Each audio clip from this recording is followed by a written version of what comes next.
예, 여러분 반갑습니다. 예, 어저께는 우리 독일 교회와 함께 성령 강림 주일 연합 예배를 드렸습니다. 오늘부터 월요일 다시 요한계시록의 말씀으로 은혜 나눕니다. 오늘은 요한계시록 5장인데요. 함께 공독할 부분 1절부터 7절까지 말씀 함께 하겠습니다. 그리고 전체 내용 나눕니다. 내가 봄에 보좌에 앉으신 이의 오른손에 두루마리가 있으니 안팎으로 섰고 7인으로 봉하였더라. 또 봄에 힘 있는 천사가 큰 음성으로 외치기를 누가 그 두루마리를 펴며 그 인을 떼기에 합당하냐 하니 하늘 위에나 땅 위에서나 땅 아래에 능히 그 두루마리를 펴거나 보거나 할 자가 없더라.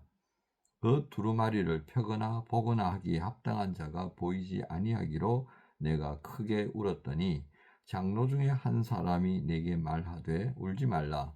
유다 지파의 사자 다윗의 뿌리가 이겼으니 그 두루마리와 그 7인을 떼시리라 하더라.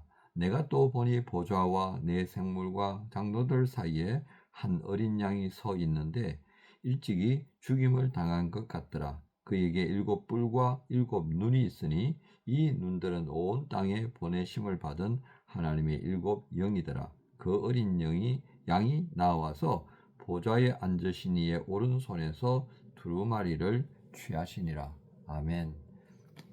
예, 오늘 말씀은 봉인된 두루마리를 받으시는 예수님, 봉인된 두루마리를 받으신 예수. 물론 여기 본문에는 어린 양입니다.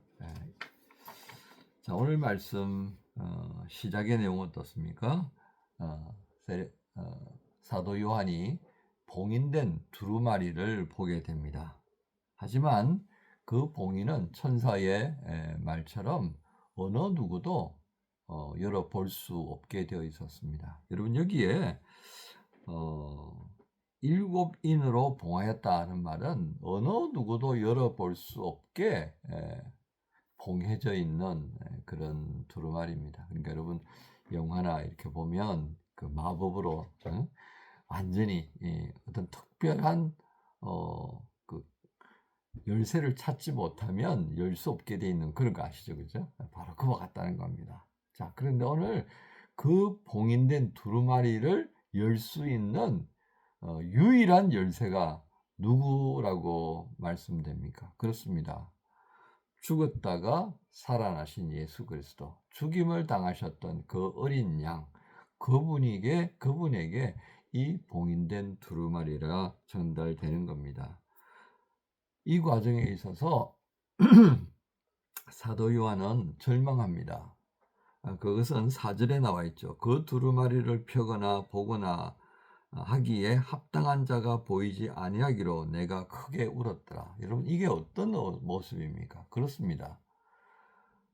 하나님께서 이제 되어질 일들을 기록해 놓았던 그 말씀들의 두루마기, 그걸 우리 인생들이 알 수는 없는 겁니다.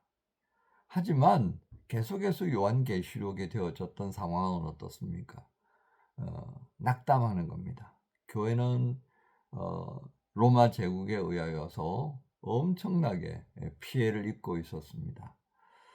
이걸 피할 수 있는 길은 어느 곳에도 보이지 않았습니다. 교회 지도자들은 이제 태반이나 죽고 잡혀갔고 교회는 무너지기 직전에 그저 막막한 그런 상황에 직면해 있었습니다.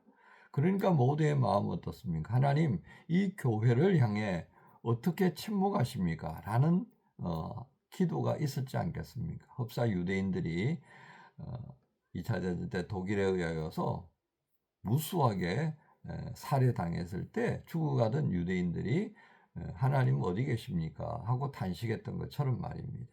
그러니까 슬픔만 있는 거예요. 여러분 이게 그렇습니다.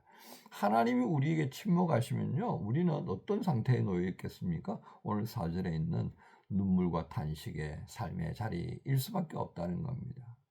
어떻게 보면 이스라엘 백성들이 예수님 오시기 전까지 200년여간에 하나님이 침묵하십니다. 그 침묵 기간 동안에 헬라의 그 엄청난 피해는 뭐 이래도 말할 수 없었습니다. 안티오코스 에피파네스라고 하는 시리아의 왕에 의하여서 유다는 모든 것이 파괴되어집니다. 성전에는 제우스 신상이 서지고요. 돼지 피가 뿌려지고 할례를 행한 아이를 죽여서 그 목에 걸고 있어야 하는 부모의 모습 상상이 되겠습니까? 그러니까 바로 그 하나님이 침묵하시면 모든 것이 이렇게 되어지더라는 것을 보게 됩니다. 그러니까 사도 요한은 이 교회가 앞으로 어떻게 되겠습니까? 를 알고 싶은데 아무도 대답해 주지를 않는 거예요. 바로 그때 이 장로 중에 한 사람이 말합니다. 울지 말라 말이죠. 이제 너에게 이제 교회가 맞이하게 될 그 일에 대하여서 말씀하는 이가 있다는 겁니다. 그가 누구냐? 5절에 다윗의 뿔이라고 하는 말씀입니다. 그리고 또 보니까 이제 일찍이 죽임을 당한 것 같았던 어린 양이 나타나는 겁니다. 그에게는 7뿔이 있고요. 7뿔은 어떤 겁니까? 어느 누구도 비교될 수 없는 가장 강력한 권세입니다. 뿔은 권세거든요. 완벽한 권세입니다. 그 권세는 결국 어떻게 비유되고 있습니까? 7뿔. 하나님의 권세를 받은 자, 그렇게 할 수 있습니다. 그 다음에 7개의 눈이 있습니다. 이 7개의 눈을 뭐라고 했어요? 하나님의 7영이더라. 그렇죠? 하나님의 영, 곧 성령께서 또한 이 양과 함께 계신다. 그 말이죠. 그러니까 권세도 가졌고 이 모든 것들을 살피게 하신 그 하나님의 영이 이 어린 양과 함께 있다는 겁니다. 그리고 그가 오른손으로 두루마리를 받게 되어집니다. 자, 이 두루마리를 받은 어린 양을 향하여서 8절부터는 찬양과 영광을 올려드리고, 그리고 8절 후반부에 검은고와 향이 가득한 금대접을 가졌으니 이 향은 성도의 기도라. 자, 금대접, 그 금향을 피워 올리면서 그 어린 양에게 나오는 모습을 보게 됩니다. 그러니까 여러분 앞에서 계속 말씀드렸습니다마는 교회가 직면한 그 어려움, 그 탄식, 그 막막함들이 성도의 기도로 바뀌어져서 그것이 지금 영원한 완벽한 권세를 가지고 모든 것을 온전하게 살펴보시는 그 영을 도움을 받는 이 예수 그리스도의 그 앞에다가 올려드리는 모습이 되어 있는 것입니다. 자, 우리는 오늘 이 말씀을 통해서 무엇을 생각하게 됩니까? 예수님께서 공생애를 시작하실 때 사단은 그에게 3가지 유혹을 하는 것을 기억하실 겁니다. 돌들로 빵을 만들어 먹어라. 그리고 하나님의 아들이거든 뛰어내려라. 그리고 3번째, 내게 엎드려 경배하면 이 세상 천하만국의 모든 걸 내게 줄 거다. 그러나 예수께서는 말씀으로 다 그것을 반박합니다. 그리고는 사단의 권세를 거부하죠. 그것을 거부하고 십자가를 지신 예수께서 받으신 영광에 주목할 필요가 있습니다. 그 죽었다가 살아나신 어린 양이 가졌던 7뿔의 권세, 7개의 눈의 광채, 그것을 통하여서 뭘 하시는 겁니까? 오른손으로 두루마리를 받으신 오직 하나님 외에는 그것을 봉인을 뗄 수 없는 그 두루마리를 예수께서 받으시고 이제 그 봉인된 두루마기를 다 열어 가시면서 우리의 구원을 위해서 일하시게 될 것을 예고합니다. 또한 이 봉인된 두루마리가 펼쳐졌을 때에 또 누가 그 대상이 되겠습니까? 교회를 핍박하고 믿음을 추락시키기 위해서 계획하던 그 모든 자들에 대한 하나님의 말씀도 이 두루마리에 쓰여져 있더라고 하는 것입니다. 우리는 오늘 이 말씀을 통하여서 우리의 삶에 어떻게 적용할 수 있겠습니까?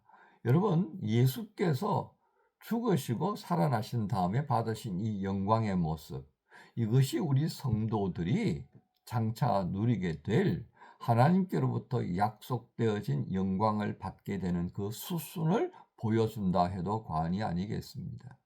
그래서 우리는 간간히 그런 기도를 하죠.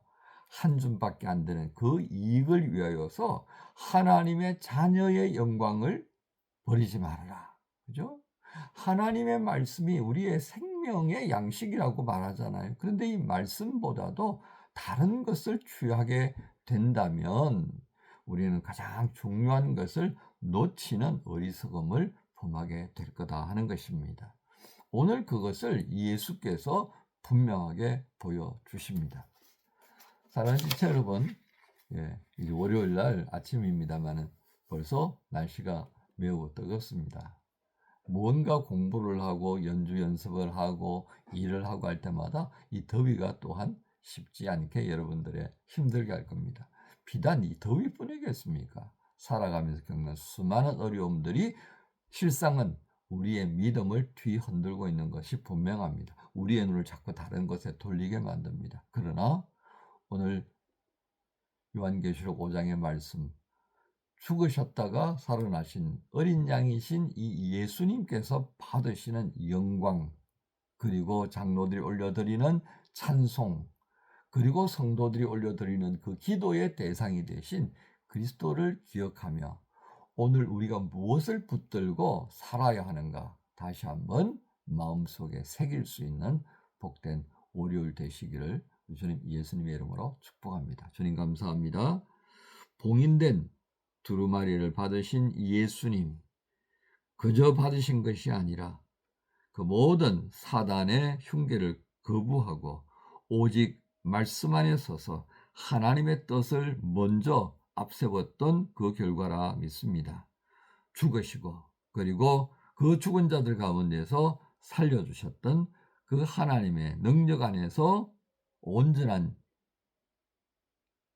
영광을 누리시게 되어진 예수 그리스도의 모습이 장차 우리 성도들이, 장차 이 땅의 교회들이 누리게 될 영광임을 마음에 두며 오늘 월요일 무슨 일을 만나든지 믿음을 지키게 해주시기 위해 도우시는 그 성령님의 인도하심 안에 서게 없어. 특별히 성령 강림 주일 월요일입니다. 이날에 우리로 하여금 이기게 하시기 위해 동행하시는 성령과 함께하게 하여 주옵소서. 감사합니다. 예수님의 이름으로 기도합니다. 아멘. 영광을 받으시며